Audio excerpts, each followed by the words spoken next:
All right, guys, welcome to another episode of Premiere Period. I don't even know what episode we're on now. I believe five. Episode 5. So we are back. It's not just me talking to you guys and staring at a screen for 45 minutes. I've got Connor and Ridge with me today, guys. How was your weekend? And more specifically, how was your weekend with Premier League soccer, I should say.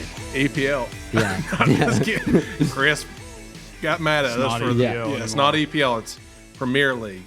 It was good. It was a good weekend. It was pretty exciting. I was a little upset the early games on Saturday weren't happening. What was the first? I think kickoff was at First one was 9. 9. Like, what are we doing? Yeah, I woke up at like 8 o'clock, and I was nervous that I'd missed the first 3 games, and then I looked and I was like, yes, it doesn't start till 9. Yeah, I got up at 6, and I was like, I gotta sit here until you didn't even look to see. Well, yeah, I knew. I mean, I didn't get up. I didn't set an alarm. I just got up because the kids are up. Yeah, but I'm always like, okay, 6:30, gonna roll around. I can watch, and eat, drink my coffee, and all that kind of stuff. Well, speaking of that, just know, I think this like yesterday, England, their clocks fell back. So for the next couple of weeks, games will be, I think, 10 o'clock. Like if it's 9 o'clock, so 7:30 would be a 6:30. 6:30 would be 7:30. 6:30 would be 7:30. Okay. So just a heads up. It's not going to work, England. Yep, not going to work. Yeah, we got to get on the same schedule. Well, we'll go back here in a week, right? Yeah, a week or 2. Yeah, I'm not looking forward to that. What I am looking forward to is talking about some soccer. That's called a segue, folks. That's how you do it. So we're going to talk about some soccer, some football for you, fancy people out there. So let's do the quick pitch real quick. I'll give you everything you missed this weekend really quick, and then we'll go from there. So we'll take a break and come back and do the quick pitch real quick. All right, let's hit this quick. The quick pitch. I've got everything you need to know about this weekend in Premier League. And we start off with Leeds versus West Ham. We start things off with things going from bad to worse, as Aronson and Rodon lead Leeds to outlast West Ham 2-1. Then it's Chelsea versus Sunderland, as Garnacho scores easily, and Chelsea is ready to devour Sunderland. But it was Isidore who cracks the door open with one of his own, followed by a thriller by Talby at the death to give Sunderland the win 2-1. Newcastle versus Fulham. Oh, yes. Wait a minute, Mr. Postman, because we had shots bouncing off the post left and right. Murphy finally connects and makes it 1-0 with one off the post himself, and Fulham had one off the crossbar to even it. And Bruno wins it with a late one. Newcastle wins 2-1. Moving on to Man U versus Brighton. It was all Man U early with one from Cunha, Casemiro, and Mbumo. Brighton responds with two of their own off set pieces, but Mbumo brought the boom again in the 98th to seal the deal. Man U wins 4-2. Brentford versus Liverpool. The Bees look more like the Beatles as they stun the lads from Liverpool in a game back and forth as they win 3-2 over Liverpool. Bournemouth continues to show that they're the real deal as Tavernier scores unassisted from a corner kick in the 25th minute, and Krupi lasers ones from 25 yards out in the 40th. Final 2-0 over Forest. Arsenal versus Palace. Eze looks like an angry ex-girlfriend and gets revenge on his former club. And of course, it was off of a set piece, as it always is with Arsenal. They defeat Palace 1-0. Young Money, Matty Cash deposits one for Villa in the back of the net off of a corner, and it was all we get as Villa stuns Holland and those other guys from that other team 1-0. And then finally, we've got a couple more. Fleming goes back-to-back for Burnley, and Wolves will respond with one from Strand Larson and Munesti. But it was Foster with the finisher in the 95th to keep it 3-2 to top Wolves. And then finally, Hotspur came out hot with, Mickey, you so fine, you blow my mind, as Mickey Van de Ven scores 2 off of corners in the first half and 1 late from Sarr. It was all Tottenham as they top Everton 3-0. That's what we got. Ridge, tell us what we missed in the standings. So this week, after match week 9, the standings are as follows. Arsenal holds the first place with their win over Crystal Palace. Bournemouth slides up to second place with 18 points, making a pretty big stand there in second place. Third place, we got Tottenham Hotspur. Glory, Tottenham Hotspur slides up to third after their 3-0 win. Sunderland keeps sliding up to number 4. Sunderland is now, if it were to end today, they would be in the Champions League. Sunderland would be. Man City slides down to 5th place after their loss. Man United bumps up to 6, getting ever closer to that top 5. Liverpool, you'd love to see it, falls down to 7th.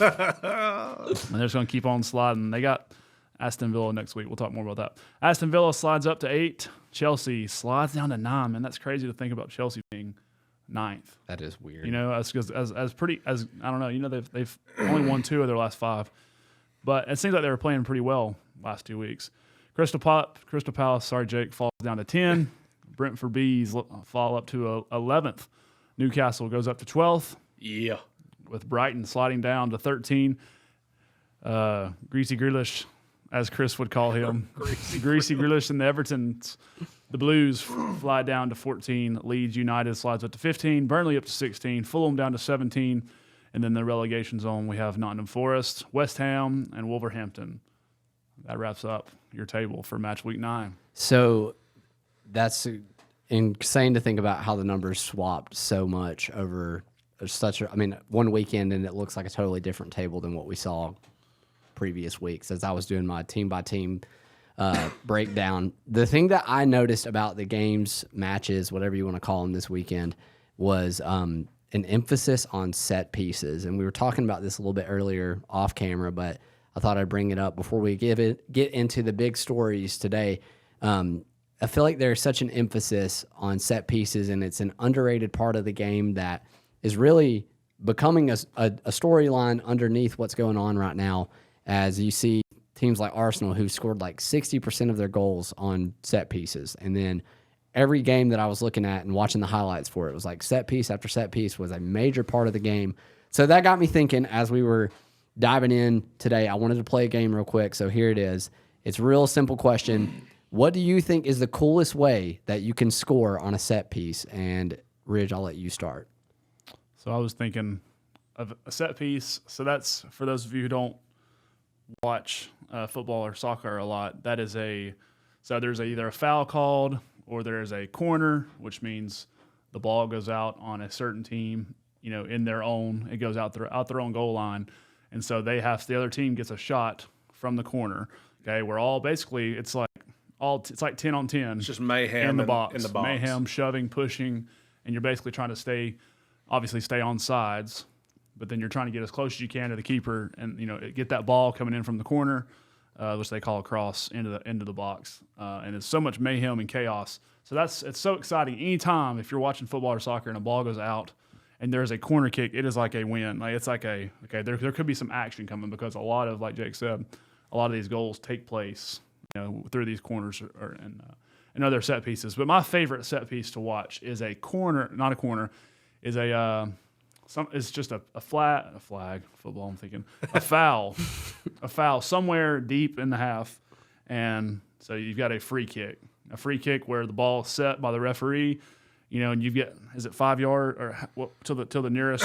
It's 10 yards, I think. 10 yards where the other team cannot stand, you know, closer than 10 yards to you. And basically the ref puts down a spot with this little spray foam stuff that he uses, maybe like shaving cream kind of thing. That's what it looks like. And he sprays it, and that's where they put the ball down. And basically there is so much tactic that goes on from there for the kicking team. You know, who kicks it? Are they going to, you know, do they kick it just right off, or do they like assist it to another teammate?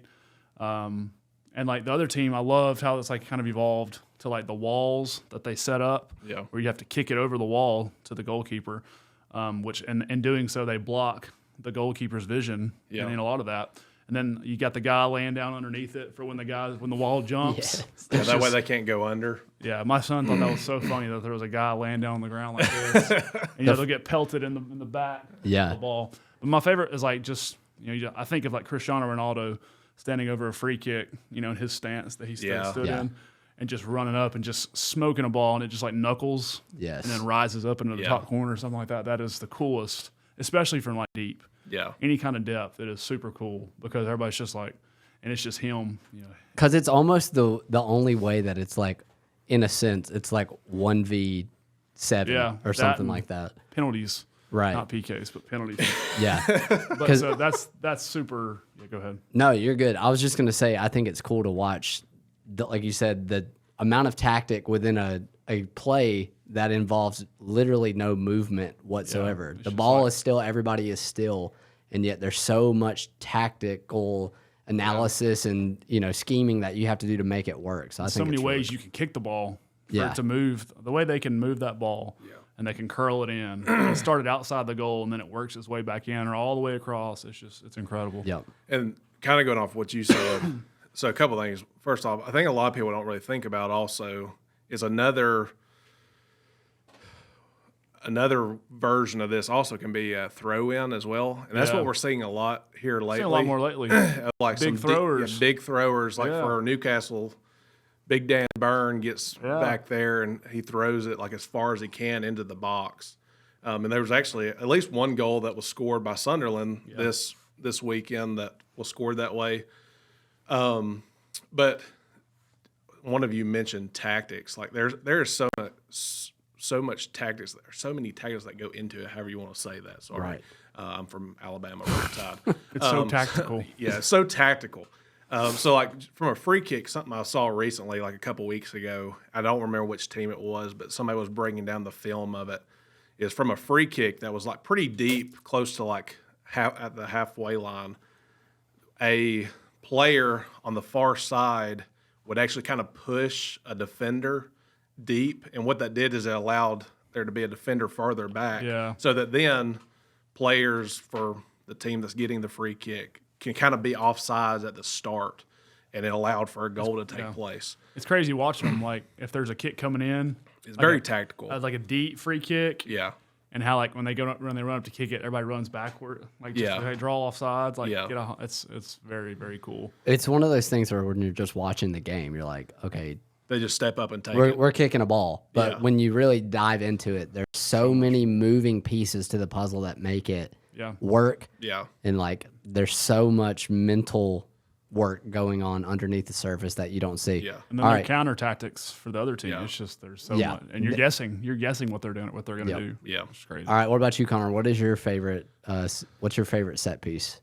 I feel like we're going to get. Well, we get made fun of either way because we're Americans talking about Premier League soccer. Just putting ourselves out there, guys. we're just putting ourselves out there. We're just having fun. I think if you don't say like an Olympico or Olympico's goal where you take a corner and it goes straight into the goal. Now that is not my favorite. I kind of was talking to y'all about this. My favorite is when someone's taking a corner, it goes in, and it doesn't matter which side does it, but it gets sent back out of the box, and then somebody catches it out there and has like a volley, and where it's just soaring through and it hits the back of the net. It's just so electric to me. 2 or 3 feet off the ground and just stays, rises up. And that's what there was a goal a few years back, and I can't remember who did it. It might have been a Liverpool game where somebody hit a volley and it like literally just like skimmed the grass and went into the bottom right-hand corner, and it was beautiful. Yeah, I love seeing it when it's far out too, because it almost looks like it's moving in slow motion, but it's so fast at the same time. Yeah, and then you watch all the replays and you're like, it looks like nobody even moved because everybody's just frozen. Like you had to catch it perfectly. Yeah, that is a good one. Was Eze's goal this week? Was that off a volley? It was a volley. The way did you see how he got? He kind of did like a little scissor kick kind of thing in the air, and I guess we'll kind of get into that maybe a little bit. Yeah. Him scoring on his that was awesome.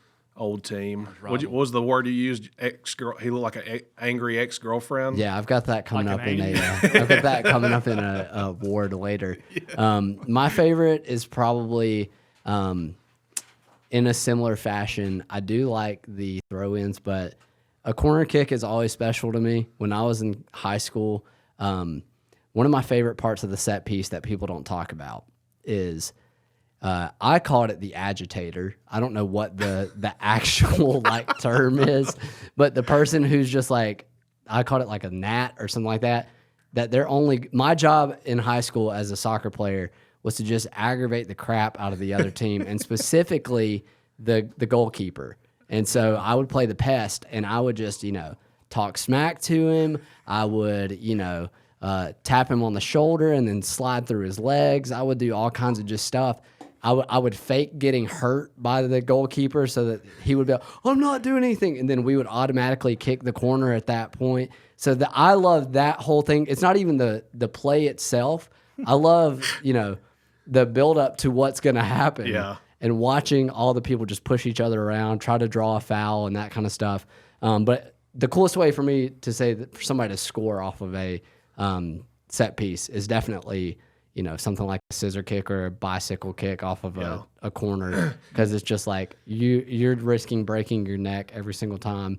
And I just remember being a kid and trying to do it, and walking into the house with concussions, and my mom being like, "Are you okay?" And I'm like, still have back issues. Yeah, exactly. So, I think that's cool. Those are all great answers. Let's take a break, and then we'll come back and we'll talk about the storylines from this week. We're back. All right. We're back. We're going to talk about Chelsea versus Sunderland first. I'm going to throw it to Connor, and he's going to give you an overview, and then we're going to riff on it for a minute. Connor, what happened? All right. Chelsea, Sunderland. I'm going to try to be nice because, I am a Newcastle fan. And Sunderland is our arch rivals from right around the corner. Newcastle and Sunderland right next to each other, so I am going to try to be polite. I didn't know that. Yeah, they're right next to each other. How about you have St. James Park and the Stadium of Lights. I don't know how far apart, but we're pretty close. That's why we're such rivals. 20 miles or so? I think it's less than that. Wow. I really need to look it up. I should know that as a Newcastle fan, but since I just started watching a few years ago, I've only been able to watch the Derby one time, and that's when we played them in the FA Cup. Somebody in the comments can let us know how far apart they are. Please say it nicely. Obviously, Sunderland with a big win against Chelsea. Very early on, Chelsea looked pretty stinking good. By pretty early on, I mean in the 4th minute, Garnacho, he scores, which was, again, I think that was his first goal as a Chelsea player. As a Blue. And he's been getting some pretty good playing time. I think he's been starting out the last few weeks, and so I think he is playing a huge part. However, they couldn't keep the lead long. I think in the 22nd minute, Sunderland scored. I think that was the goal that was off of a throw in. Mm-hmm. I think it was a pretty far throw. Threw it in, it hit off somebody, knocked around, and then pinballed. Yeah, pinballed around and got put in the back of the net. And so from there, it just kind of looked like Chelsea fell apart because it was tied 1-1 until the 3rd minute of extra time, where Sunderland puts the second one, and obviously at that point, it's a little too far gone for Chelsea. But just thinking about Chelsea and how they played, nothing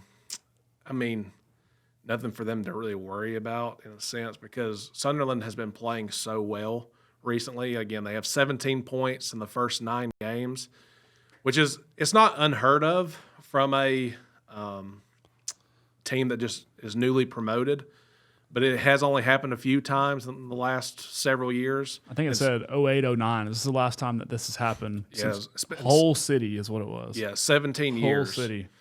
So I did pull up something just to kind of look at that. So, yeah, Hull City in 08, 09, after 9 games, Hull City had 20 points, and they were sitting in 3rd. But I did want to kind of put this out there. So since 94-95, okay, in 94-95, Nottingham Forest was a newly promoted team.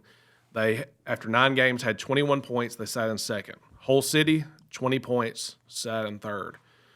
Blackburn was 18 points, 2nd. Middlesbrough, 18, 4th. And then Sunderland was last time that they were newly promoted and did so well was 99 and 2000 with 17 points, and they sat in 4th. And then Sunderland, same thing, 17th, and I think they sit in 4th now. So impressive. It really is. A relegated team. For a team that's just now moving up. So for those of you who don't know what that means, so when we say like relegated, or what's the word for promoted, right? So when they get promoted, so like there's 20 teams in the Premier League any given season. The bottom 3, so like the bottom 3 performing, like win percentage points wise, goes down to what's the league right underneath? Championship League. So for someone that's more familiar to me, it would be like Major League Baseball. So last year the bottom 3 teams were the Rockies, the White Sox, and the Marlins, I think. And so that would be like those 3 teams who has, the Rockies and the Chicago White Sox fan base and the Miami, for whatever it's worth. Those fan bases are significant, and they're brands. But like those bottom 3 performing teams would go down to like say AAA for the whole next year. So they were playing for major stakes. Yeah. And you're talking about money, loss of money. You're talking about all kinds of you have like star players on your team who are dying to get out because they don't want to play in the championship league. So it's a major deal to be relegated, but I think it's an even more impressive deal to come up to be promoted, and then you're talking about now you're performing with the Dodgers, you're performing with the Brewers, just to kind of say the World Series is going on now. The Brewers, and then you've also got the Toronto Blue Jays, not to mention, and the Mariners. So so Sunderland is doing that now. They are playing at this high level with teams who are talk about way above their pay grade, like what the players that they have, and that kind of stuff. So it's super impressive. And then, this win, I think this is it's very indicative of what they're doing there, because you didn't win at home against Chelsea. You went to Stamford Bridge, which is a hostile environment to play, and you basically just.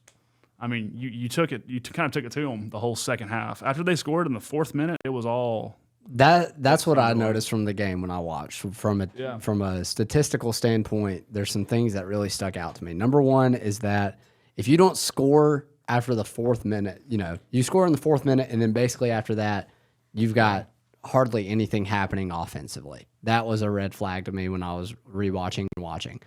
The other thing that I'll probably harp on multiple times today is that Chelsea had 9 corner kicks, and they didn't capitalize on any of them. And I don't know if that's part of their MO or not, but that's something that sticks out to you. If you get 9 chances where you've got that many people in the box and that great amount to score, and you don't capitalize on it, then that's a big sign that that's something that needs to be worked on. And then, I don't want to just harp on Chelsea the whole time. You've got to give it up to Sunderland. Yeah. Their defense really held their own. Yeah. Their defense was outstanding, and their keeper made some incredible saves. Yeah, and that was something I was going to add too, is Chelsea had the opportunities. Yeah. They took several very good shots, but Sunderland's goalkeeper was playing out of his mind. And so I really think that they had their opportunity. They could not capitalize on it. And so one thing that I guess if I was a Chelsea player or Chelsea fan, one thing that is very obvious to me, or at least it was this weekend, was that they are missing something in their team, and that's really, I guess, a leader, and that leader being Cole Palmer. Up to this point, they've looked good. They've done what needs to be done, in my opinion, but this was the first game really that I watched that it really seemed like they were really missing Cole Palmer, which if you have a player of Cole Palmer's his caliber, you're going to miss him. But they've been holding their own up to this point, and I think it was a good show of the fact that they really could use him back. Yeah. So I don't know. I think they're going to bounce back. Obviously, I don't think this would cause a losing streak or lose streak or anything like that. But I do know that hopefully soon, I think originally Cole Palmer was supposed to be out for 6 weeks, and that was maybe 4 weeks ago. So hopefully it should be soon that he's coming back. So maybe the losing streak will continue one more week. They play Spurs next week. And then Wolves. They'll get back on track with Wolves and Burnley and then Leeds after Arsenal. They should. So they should have 3 or 4 wins in there. I'm sure a lot of people also said that about Sunderland too. But that's true. Leeds is doing pretty well for themselves. Yeah. Burnley had a really good game against Wolves, but again, what is that really saying? We'll talk more about that. The takeaway from the story of Chelsea Sunderland is not to really put down Chelsea, is to kind of lift up Sunderland. Yeah, and just kind of we have not talked about them enough, and we haven't really talked about Burnley and Leeds enough, because ever since I've been watching, which has been again like the past 3-4 years, and I was telling Chris this, who was on our podcast last time we did one of these. All together, because last week we weren't able to meet, so Jake, he held it down, holding it down, brother. That's right. We kind of talked about the fact that ever since I've been watching, the relegated or the teams that were newly promoted were relegated that next season, and so this is the first time I've been able to really witness, the newly promoted teams doing extremely well. Of course, for me, I kind of hate that one of them's Sunderland, but they're really killing it. So, yeah, I hope that in what I like about doing this show is being able to see all the storylines and, like you said, highlight the things that maybe other people aren't noticing or aren't seeing, and giving props to the teams that deserve it. And obviously, we're not going to be able to talk about every single team every single week, but we do want to share the love as much as we can and give props where props are due. And so that's hats off to Sunderland. I would love, just for chaos sake, to see it continue and watch a team that's newly promoted be in the top 5 or 6 by the end of the year. So also Chelsea's red card streak. It ended. If they don't get a red card, maybe it's a correlation there, a 1-to-1. Yeah. If you don't get a red card, you don't For some win. reason, every time they got a red card, they won. They lost the red. So maybe that's it. All right, we'll take a break and come back. We're going to talk about Man U versus Brighton. Okay, we're back. We're talking Man U versus Brighton. It was a really fun game to watch. Connor, give us the rundown of what happened.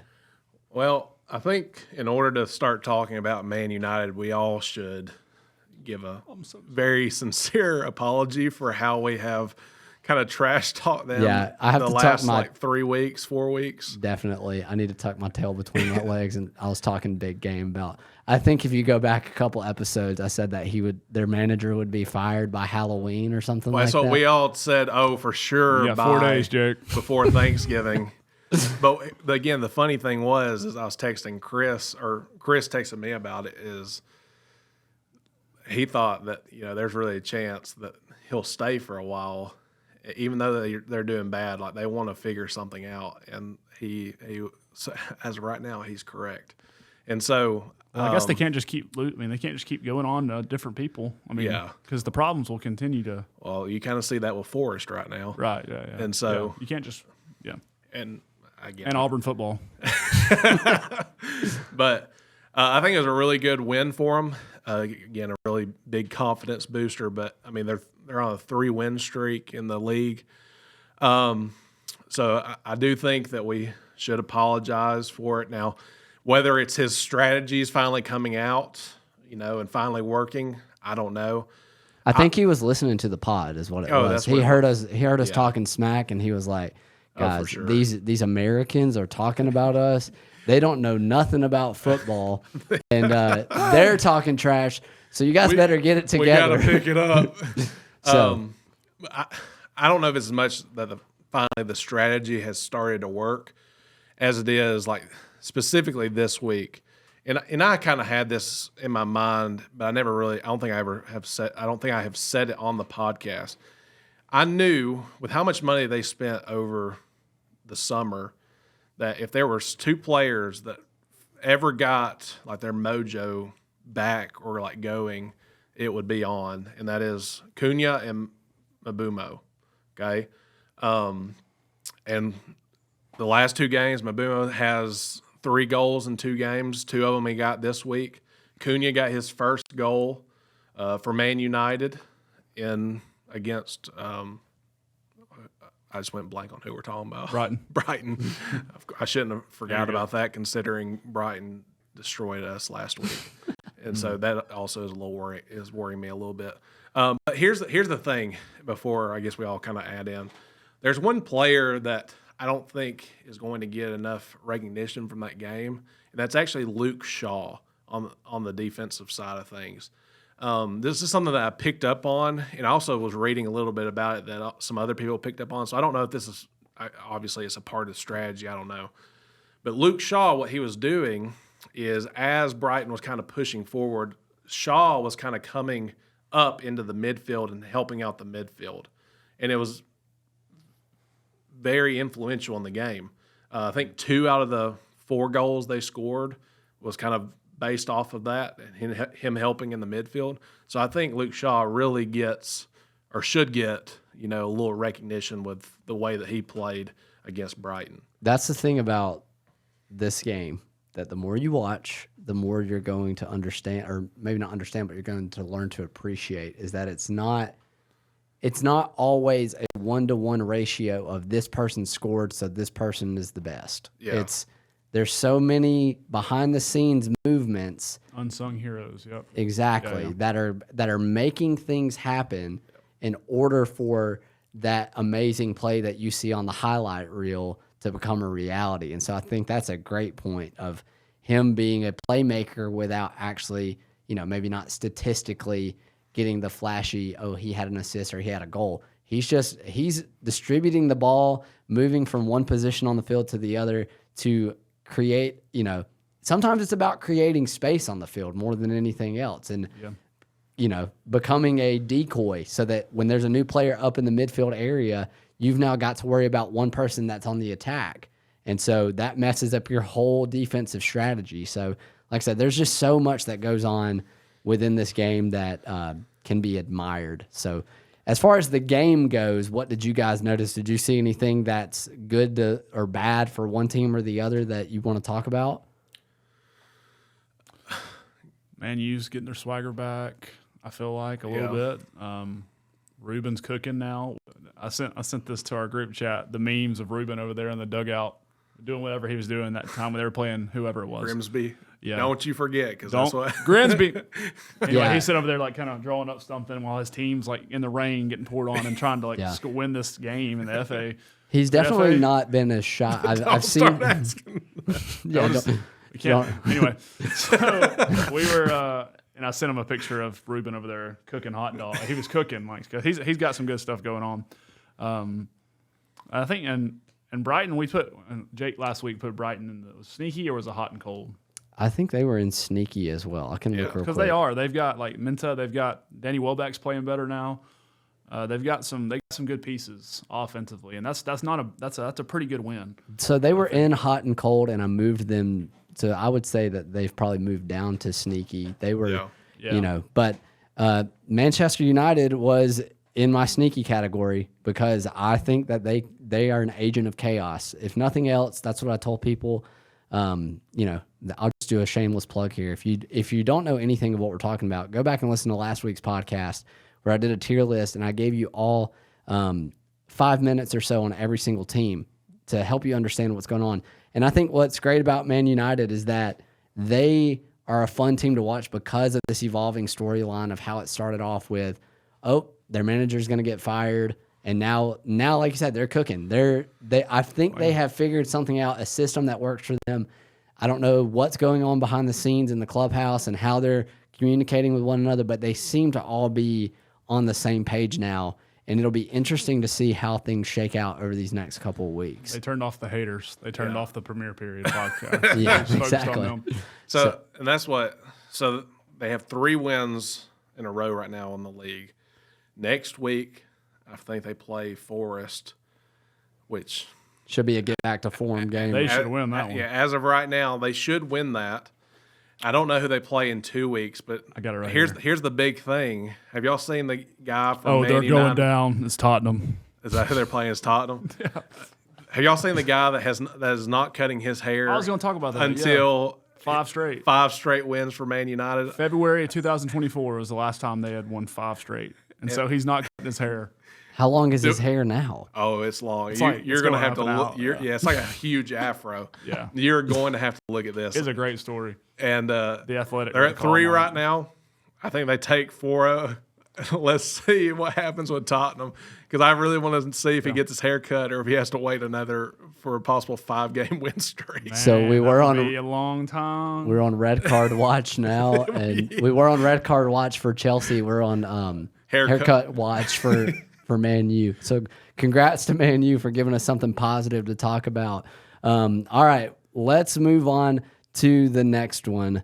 We have got Brentford versus Liverpool. Let's take a break and we'll come back and dive into that one next. We've got Brentford versus Liverpool, and as we've mentioned earlier in the podcast today, we have talked a lot about your top 5, your big 6, whatever you want to call them, your classic clubs that have been around for a while. But I think it's time that we give some due respect to some of these clubs that are flying under the radar right now, because they are making some waves and causing some chaos. And so that would be Brentford. And the game, Brentford versus Liverpool, is a little bit of back and forth. I think that most people probably expected Liverpool to win this match pretty easily. And, but again, Brentford, I have them as a team that right now I don't really know what to do with them. But after watching them play against Liverpool and then digging in and doing some research, I realized that they have the potential to do some really good things. So what I saw more than anything was that one of the first things I want to talk about is that they don't really have a star that I can think of, but it seems that they're building their attack off of Thiago, and he seems to be the one that's on the rise, in my opinion, as the next big thing for them. Are there other players that y'all can think of on Brentford that are worth mentioning as people that we need to be watching, or is it more of a team effort for them? There's one other one, but the issue is he hasn't started every game. Like the first game that he started, he came in and scored a goal, but then the last several games he hasn't started. And I think he came from Bournemouth, and it's kind of, I can't remember his name. It's like Otara or something like that. Right. And he scored a goal during the game against Liverpool. But here's something you have to keep in mind also is that in the United States, we call it like a rebuilding season. They're kind of going through that of like how we would categorize that, because Mbeumo was a big piece of that. He went to Man United. Their star striker was Wissa. Wissa has come to Newcastle. He hasn't been able to play yet because he's been injured after the international or the first international break. But then also their coach, Thomas Frank, went to Tottenham. So I think they're doing pretty well considering two of their biggest stars, two of their big goal scorers from last season are gone. And then their head coach, who's pretty stinking good, has went to Tottenham. I think they're doing pretty well for themselves. I think, like you said, the big star for right now is Thiago. Yeah, I think when I checked last time, this may have changed after this past weekend, but he was like top 3 goal scorer in the league. So kind of like flying under the radar, but somebody that if you're looking for somebody to watch that's going to score pretty frequently, he seems to be putting himself in those positions to score. The other thing I noticed about the game when I was watching was Liverpool's defense. I don't know what it is. I don't know if they're pushing up too far or what. They're just getting beat. Like, I don't know if Brentford's players are just super fast or what, but it just seemed like their defense is falling flat right now. And every time I look, I'm like, what is going on here? Yeah, and I think that's their big issue right now is that's where they're really lacking is on the defensive side. So, again, you have a new player from Bournemouth in Kirkez, which he actually scored a goal for them. I think it was the first goal for Liverpool. Then you have Van Dijk. Van Dijk is an all-star, but he can't do it all by himself. Right. Okay. Then you have Konate. Konate he's not looking up to par with what he looked last year. And then they're really struggling on that other fullback position. They brought in Frimpong, but Frimpong is injured, but also they weren't really starting him. Well, then you have Connor Bradley, who's a little younger. I think he really should be in that position. I think he might have started the game. I can't remember off the top of my head right now. But they've been playing Szoboszlai in that position, which is a midfielder. And if we're being honest, he's the one that probably has played the best in that position so far, which I think is a huge testament to him being an original midfielder and playing in that position and doing so well. But like you said, I don't think it was just the fact that Brentford was so fast. I think it's just Liverpool's defense is just really struggling. Like, here's one thing I'm very concerned with for Liverpool, if I was a Liverpool fan, is I don't remember if it was the second or third goal. I think it might have been the second, where there was a counterattack and it gets passed, I think, from Damsgaard forward to is it Sade? Mm-hmm. Sade? Yeah. Something like that. It's different on how you pronounce it. That's how I would have pronounced it. Yeah. But it got to him. But Konate was like, he had gotten beaten and he was behind him. Well, he just kind of gives up on the run. And that in itself is kind of a pretty big worry that it's just like, who cares, Right. Now, do I think he should have tackled him from behind? No, because you don't catch the ball and you only catch his feet. That's a red card. And so I don't know what you really do in that position or what would be best. But giving up on the play is not what should have happened. Right. They're seeing, not to make this a let's dog on Liverpool, but there just seems to be a disconnect somewhere along the line. And, they get paid a lot more money than I do. Everybody gets paid a lot more than we do. That's true. That's very true. We get paid nothing for the podcast. We're just doing this for fun. Exactly. But for as teachers, Yeah, that's a different story. exactly. And so, being a professional athlete is something that I will never know or experience, but you gotta believe that there's got to be somebody in that clubhouse that's saying, guys, we have all the pieces to make this a great season, to have a great team, and just something is not connecting. And I'm hoping that, hopefully they'll find a way to get it together. But you mentioned something about penalties about fouling somebody, and that made me want to bring up we were talking about it earlier, the penalty right outside or right inside, depending on your point of view of the penalty did it put Brentford ahead, or was it the equalizer? I can't remember. It put them, I think it was Up to. Yeah, they were 2-1. It allows them to go up 3-1, and then Salah scored to make it 3-2. When I first saw it, so who it was Van Dijk, and I think it was Thiago's who it was. I could be wrong on if that's who he fouled. We can fact check that or whatever. But it was Van Dijk, because Van Dijk's reaction whenever that happened was kind of funny, like, are you serious? This is a penalty. But originally, yeah, it's like going through the corner of the box, someone cuts back in, they go to pass the ball, Van Dijk kind of reaches for the ball and he kicks the bottom part of the guy's foot. And that is a foul. Okay. Now, compared to what you sometimes see, it was a very soft foul, but at the end of the day, it is a foul. And so the ref blew the whistle. He did not give a penalty. He gave a free kick. And then, of course, like VAR was like looking at it and noticed that it's on the line. And so, do I wish that would have happened? No, but at the end of the day, that is the rule. If it is on the line or inside the box, then it's a penalty. And so I think it's very soft, but at the end of the day, I think that is the right call. Now, do I wish it was the right call? Not really. And I'm not trying to do that because it was Liverpool. It was just very soft, and it really affected the momentum. The outcome, yeah. So not to mention, I mean, they've gone. It's been a few games now. Now this is like defensive front, but it's also in this penalty situation. Alisson Becker's been out. Yeah. Their goalkeeper's been out for probably 3 or 4 matches now, maybe more. At least, 5. yeah. I think it's more, yeah. And then they've got Mamardashvili from Georgia. Yeah. And he's doing what he can, but I mean, he's not Alisson Becker, who has that presence. Yeah. You He has done really well. He's had some fine. great saves. Yeah. He had one. I don't know at what point it took place, but he had one that was a really good save during the game. But that messes with chemistry and whatnot. Yeah. Because if you watching the set pieces and stuff, the goalkeeper's talking to defenders, so they're in constant communication, and so maybe just like a little lapse in that communication, and just like, I guess, if you're thinking about, okay, I've got a penalty, and I'm going against whoever's in the in the goal. If it's Becker, you may be feeling a little bit different than as far as if it's someone else. But I don't think Thiago's thinking about that. But I'm just saying, like, there's so many different factors that we don't really know because we're sitting in this room in Alabama.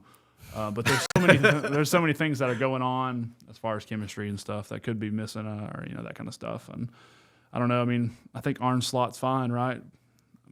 Yeah. Well, that's what a lot of Daly people would say different, but a lot of people Daly would say different, and that's understandable. I'd probably be saying the same thing if I was on that type of losing streak and after winning the league the previous year. But here's something, and we've talked a lot about Liverpool. We've talked a lot about Man City and all that.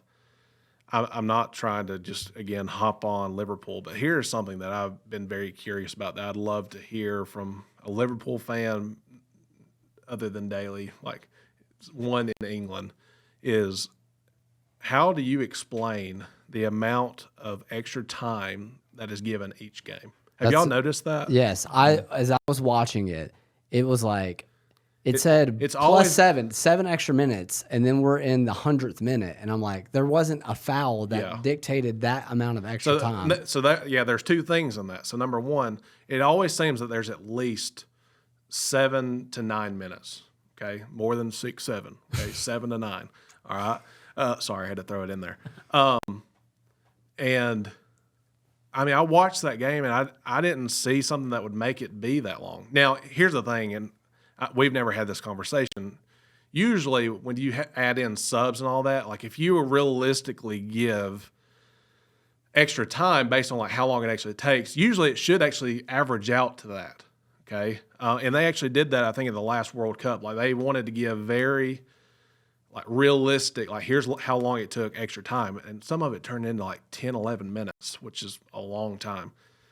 But here's the thing is it doesn't seem like any other team is getting that. That was my thought when I watched it. Not to, I'm not saying that there's something going on under the surface. Every Liverpool match that I've watched has had extreme amount of extra time. Yeah. And I don't know if that's, like when they beat Newcastle, it was like in the 9th minute of extra time. Right. When they beat us. When I was watching the match, one of the commentators was like, good Lord, the Brentford defense is really looking for that final whistle right now. And then you could hear the boos from the Brentford fans, and that was the second part is it's pretty obvious that, number one, you've given that much extra time, but then you're going like 2 or 3 minutes past, and there really wasn't anything or any reason, in my opinion, or what I saw, to give 2 or 3 extra minutes. No, I mean, other than the fact that Liverpool was dominating that side of the half and was putting more shots on goal, but that's not anything to dictate extra time beyond what's already there. And I need to find this. Chris was telling me about this. It's a meme that's out there where you know how when they add extra time, they'll go to the fourth official and he holds up the board of how long it is. Somebody has made a meme that says like however long it takes Liverpool to win. Yeah. I've got to find that because that's funny. That's great. As far as Brentford goes, I still can't put my finger on them one way or the other as where they'll end up by the end of the season. But I heard this past weekend, and I think it's something we need to shout out. They've now beaten Man U, Aston Villa, and Liverpool, all of who are pretty good teams. And so considering all of the things that they've got against their favor right now, I would say that they're exceeding the expectations that they had for themselves for the season. So I'm kind of excited to see how they end up. And here's something I think I think this is what we're seeing is like from previous seasons, from like what I watched, there were teams that when you went up against them, you had the expectation that we should win this. And I'm not just talking about Newcastle. I'm just talking about really anyone. Okay, you had like your Brighton, sometimes your Bournemouth, your Forest, Crystal Palace, teams like that where in reality you probably should beat those teams. That's not the case this season. Teams are stronger than they have been in previous seasons. And I think that's really, number one, playing a huge role across like what you're seeing in the top 5. Like, for example, Arsenal right now is sitting, I think, 6 points above Man City or 6 points above Liverpool and then 7 points above whichever one. And I really, as of right now, I don't want to say Arsenal's going to take the league, but as of right now, this is their title to lose. So if they, I think we were talking about this, if they just continue to take it one game at a time, it doesn't have to be anything special. Like we were talking about the Arsenal game. Was it fun to watch? Not necessarily, but they got the job done, and that's what wins titles. Yep. Is in those games where it's not anything specific, like anything special. You get your goal, you get your 2 goals, you win. You get a clean sheet. That's how you win titles. And I think that's what they're doing. If they can continue to do it, I think they take the league. But it's up to them on whether that happens or not. So we'll see as the season progresses. Yeah, I think that's great. Well, let's take a break, and we'll come back with some more stuff to end things off. I have a game. This game is called Contender or Pretender. I'm going to name some teams that are kind of sitting midway or in various spots across the table right now, and we're going to decide whether or not they are true contenders for the top 5 or if they're just pretending like they belong. So I'll give you one, and then we'll go from there. We obviously know that Arsenal is a true contender right now. But what makes this interesting is that in our number 2 spot on the table, we've got Bournemouth. So is Bournemouth a contender or a pretender? Ridge, what do you think? I guess they're contending because they've got a lot of offensive firepower here we've seen recently. So I'd say contender. Connor? Contender. only because of Semenyo. We'll see. We'll see if they can keep up their best at contender. Yeah, I would say they're true contenders at this point. They may change my mind, but everything I see about them, they are clicking on all cylinders, firing on all cylinders, and a team worth watching. Let's talk Hotspur. What do you think, Rich? I'd say they're contender. I mean, it hurts me to say that because I just know what their things are very Spursy.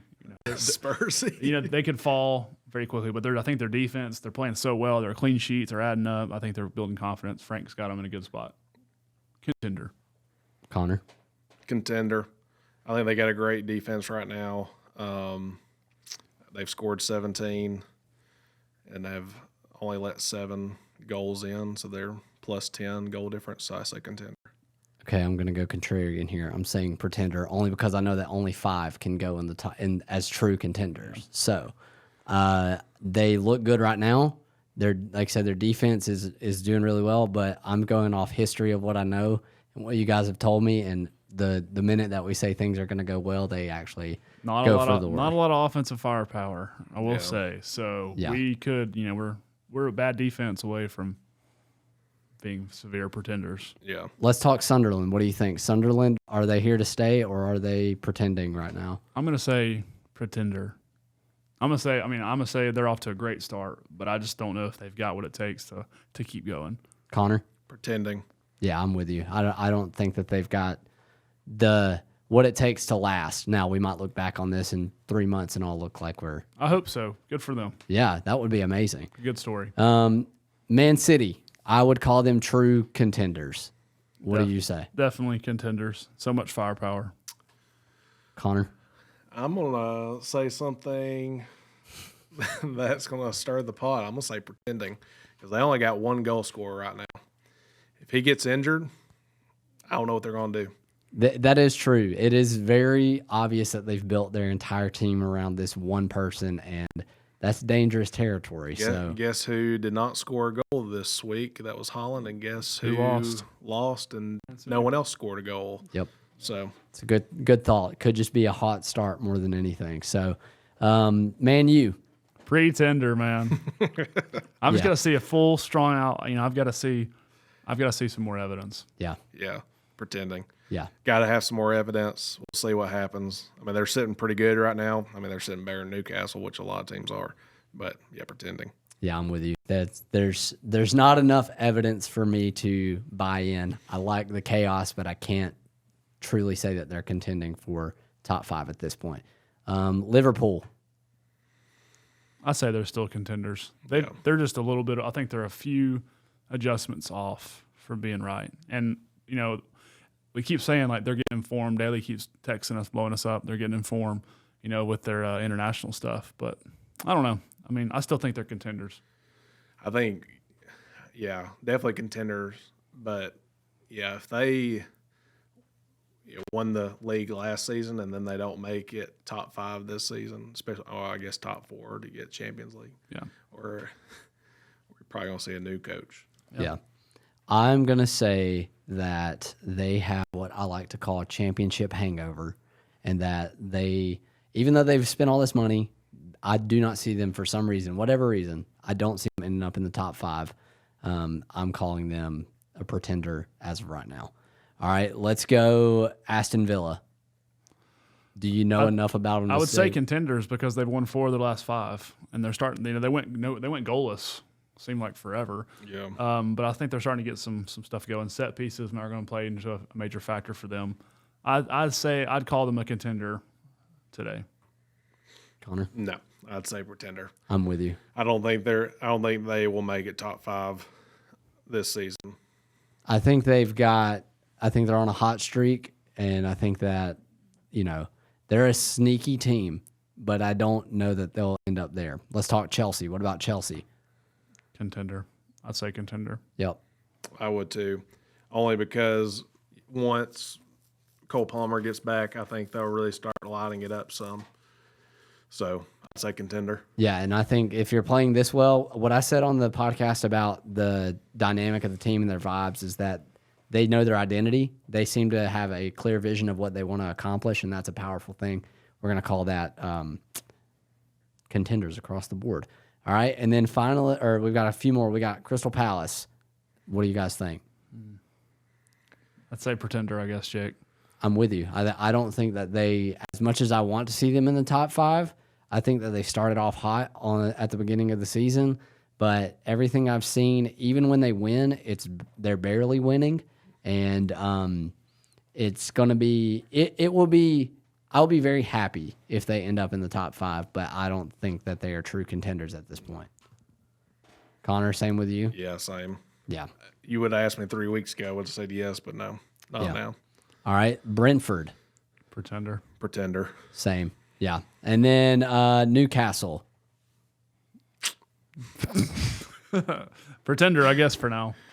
Yeah, I'm going to say contender because I have hope. Yeah. Wisa, once we get him back, I really hope that we start scoring some goals. It looks like things are starting to work out. I'm just trying to be hopeful. I really Speak it into existence. I'm trying to be positive. That's right. I think that as of now, they are pretenders. I think that they have potential to be there, but I'm not seeing it yet. And then we'll end here. Brighton. Is Brighton pretender or a contender? What do you think, Rich? I'd say Pretenders. They're falling. Connor? I would also say the same. They're just a sneaky group. Danny Welbeck's really good. He's starting to get into form, but I don't think they make it top 5. Yeah, I am going to say that they are pretenders, but I do like them a lot, and I would like to see them. My goal for them would be somewhere in that 7 to 8 range. That's kind of where I see them. That's where I was thinking they might end up. Yeah, They can do that. so that is contender or pretender. We'll put a little graphic up or something on social so you can see who we think are. Maybe we picked 5 out of those that we can say are our true contenders. Yeah. So maybe everybody's pretending at this point. So all right, let's take a break and then we'll end things off with some awards real quick.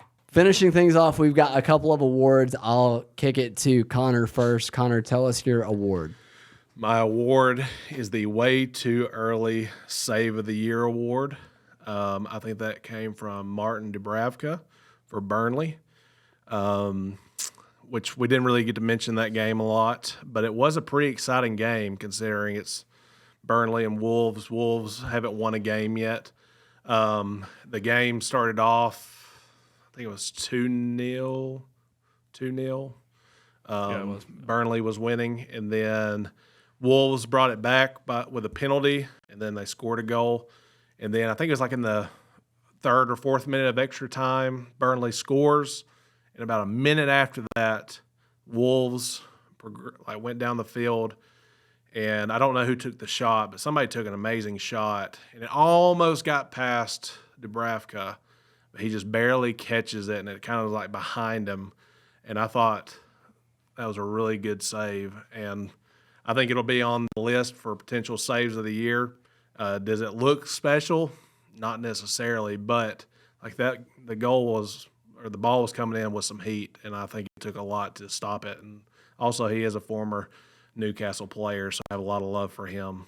He played a lot for us last year. Hey, look at us talking about Wolves and Burnley, guys. We're going to talk about every team today, I think. So nobody can say that we didn't talk about your team. All right. Everton. Everton, Fulham. Hey, yeah, I don't think they don't. Hey, we just mentioned them, so there you go. We mentioned them. There you go. So, my award is called the Somebody That I Used to Know, based off the famous Gautier song. You didn't have to cut me off, make out like we never happened and that we were nothing.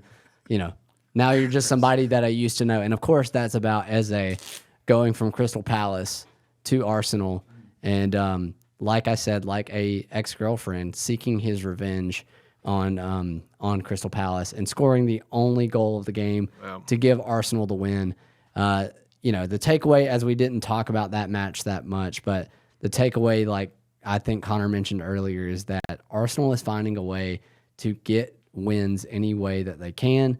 They're not always going to play a beautiful game. Is it always exciting? Not necessarily. But they're getting their 3 points one way or another. Yeah. And that's the key there. It was cool to see as a score against his old club, which was, I believe, his first goal in the Premier League this year. So For Arsenal, yeah. you know, they say that this is a beautiful game, and there is something poetic about it, even if you're like me and you're on the bad end of that storyline. But I was about to say, I'm sure all the Palace fans thought it was so romantic. yeah, Yeah. you know, it's I love football. so Had to be him. exactly, it had to be. If you were going to pick one person to score, it was going to have to be him. So that's going to wrap it for this episode. We'll see you guys next week, and we'll do all the fun, magical YouTube and Spotify things. Subscribe, like, comment. Hey, if you comment on this episode, we will shout you out on the next one, as long as it's not something that will, incriminate us or something like that. So thanks for watching. We'll see you guys next week. That'll do it for Premier Period. See ya.